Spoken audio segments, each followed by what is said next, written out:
I woke up in a hospital bed, my body aching, my vision blurry, and my mouth too dry to speak. I couldn't remember how I got there, but I could hear the beeping machines, the distant shuffle of nurses' footsteps, and the low hum of voices beyond the curtain. Everything felt like a dream, until I heard the words that shattered me. My mother's voice, soft and cold, floated into the room like a knife slipping between ribs. She said, "If she's not going to wake up, can we use her organ to save our son instead?" At first, I thought I misheard. Maybe it was the medication, maybe it was the fog in my brain, but then my father chimed in, calm and calculated. "She's in a coma. It's not like she'll need it anymore." They were standing there, just feet away from me, speaking to the doctor, about using me like a spare parts machine, about sacrificing me. For my brother, I couldn't speak. My mouth wouldn't move, but I heard everything, every syllable, every cruel, heartless word. I wanted to scream, I wanted to cry, but my body refused to respond. All I could do was listen as they discussed my fate like I was already gone. The doctor hesitated, trying to remain professional. He asked if I had ever signed an organ donation consent. My mother said yes. I hadn't, I knew I hadn't, but she insisted I had. My father backed her up. They were lying, planning to forge papers or pressure the doctors into thinking they had my permission.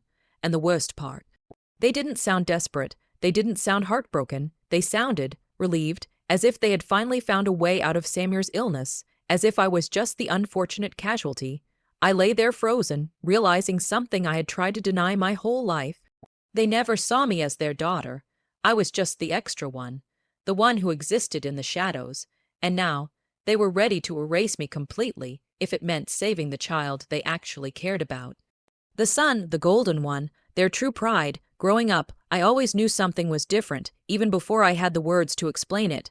My brother Samir was the center of everything, every decision, every celebration, every conversation. Somehow, it always came back to him. When he was born, it was like the sun rose just for him. My parents treated his first steps like a national achievement.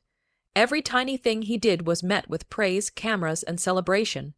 But when I reached the same milestones, it was quiet.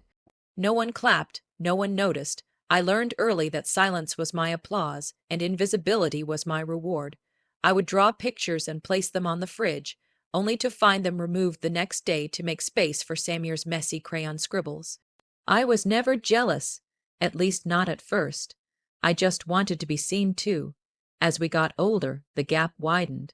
Samir was always in trouble, always falling behind in school, always getting into fights, but my parents never raised their voices at him.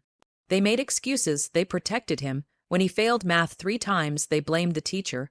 When I got full marks, they barely blinked. My mother would tell me, "You're a girl, you're supposed to be mature. Don't show off, let your brother shine." I let him shine. I gave up school trips so they could afford his tuition. I stayed home and cooked dinner while he went out with friends, and every time I questioned it, I was told I was being selfish, ungrateful, or dramatic. I wasn't allowed to have dreams, only duties. My father once told me I should study nursing, so you can help your brother when he gets older. That was how they saw me, not as someone with her own identity, but as someone who existed to support him. They didn't even hide it. At his birthday parties, he got gifts and cake. I got a pat on the back for being a good sister. I remember one time I fell sick during an exam week. I had a fever, but my mom made me walk to school anyway because she said she couldn't miss Samir's cricket practice. I was 14. That day, I sat in the exam hall burning up, while she stood on the sidelines cheering for him with snacks and water. After I was discharged from the hospital, everything felt different, even though my parents tried to act like nothing had happened.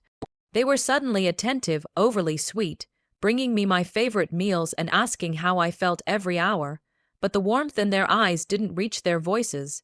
It felt rehearsed, like they were reading from a script they didn't believe in. I played along. I pretended I didn't remember anything, that my memory was still foggy from the accident, but deep inside, I remembered every single word I had heard while lying helpless in that hospital bed. I could still hear my mother's voice asking about my organ, and my father calmly suggesting that I didn't need it if I was in a coma. I kept smiling at them, nodding, thanking them for their support, but underneath my smile, something cold and sharp was growing. I started noticing more details: a stack of paperwork shoved into a kitchen drawer, a torn envelope from the hospital's transplant unit. My curiosity turned into dread when I found the form, an official document stating that I had consented to donate my kidney to Samir. Signed, dated, with my name scrawled in handwriting that looked eerily similar to mine. But not mine. I stared at it for minutes, my hands shaking. My own parents had forged my signature to sacrifice me for their precious son. That wasn't love, that wasn't desperation, that was betrayal. Cold, deliberate betrayal. I didn't say anything. I photocopied the document and hid it in my drawer. Then I began to dig deeper. I started asking the nurse, who had been there that day, casual questions, pretending I was just trying to piece things together. She let slip that my parents were the ones pushing for a transplant while I was still unconscious, that they insisted I had already agreed to it, that they even became angry when the hospital refused to proceed without clearer consent. The horror of what almost happened to me, being killed under the guise of saving someone else, sank in slowly, like poison in my veins, and all I could think about was how quickly they moved on from me, how eager they were to trade my life to protect the one they truly loved. I knew then that I couldn't go back to being their obedient daughter. I couldn't keep pretending I didn't see the truth. I didn't want to confront them with anger. That would have made me look unstable, emotional, exactly the image they always painted of me whenever I questioned their choices. No, I wanted them to feel what I had felt all my life: unseen, discarded, powerless. So I started planning in silence. I kept collecting proof: screenshots of their messages to the doctor, voice recordings of whispered conversations they thought I couldn't hear, the forged document, everything. I even spoke with the hospital ethics committee in secret, just to have a formal record of what had happened. I documented it all and locked it away. And then, fate gave me the perfect opportunity. My father's estranged brother passed away suddenly. We hadn't been close, but he used to pull me aside during family gatherings and say how strong I was, how he admired how I carried myself despite everything. When the will was read, no one expected what came next. He left everything to me, not a penny to my father or mother, just me, a house, land, bonds, a legacy they thought was theirs by blood, suddenly handed to the daughter they treated like nothing. Their faces when they found out were unforgettable. First disbelief, then rage, then a desperate scramble to reconnect with me. Suddenly, I was being invited to dinner, offered massages, and asked if I needed help managing my new responsibilities. But I stayed quiet. I waited until the perfect moment. One afternoon, while they were trying to convince me to sell a portion of the land to pay for Samir's next surgery, I calmly placed a folder on the table. Inside were all the documents: the fake consent form, the voice recordings, the timeline, the hospital letter.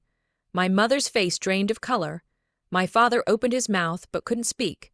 I told them I remembered everything, that I knew they were willing to erase me to save their son, and now I was erasing them. I told them I would not give them a single rupee, that they had made their choice when they decided my life was less valuable. I watched the realization hit them, the way I had watched the ceiling of that hospital room the night they tried to take my future away. I stood up, left the folder behind, and walked out of the house I used to call home without turning back for so long. I thought love meant obedience, that being a good daughter meant sacrificing myself, my voice, and even my future for the people who gave me life. But the truth is, love without respect is just control, and family without loyalty is just blood. That night in the hospital, when I lay broken and vulnerable, I heard the truth echo louder than any scream. My life was disposable to them. It took everything in me to survive not just the accident, but the realization that I had never truly been loved by the people who were supposed to protect me. But I did survive, and I did more than survive. I rose. I turned their betrayal into my rebirth. I turned their silence into my strength. I walked away, not in anger, but with power, because real revenge isn't about hurting them back. It's about becoming someone they can never control again, someone they can never reach, someone they will have to live without for the rest of their lives, just as they once planned to live without me. I built a new life, one where I choose who to trust, who to love, and who to let in. I found peace not in their approval, but in finally choosing myself, and now when I look back, I no longer feel pain, I feel freedom,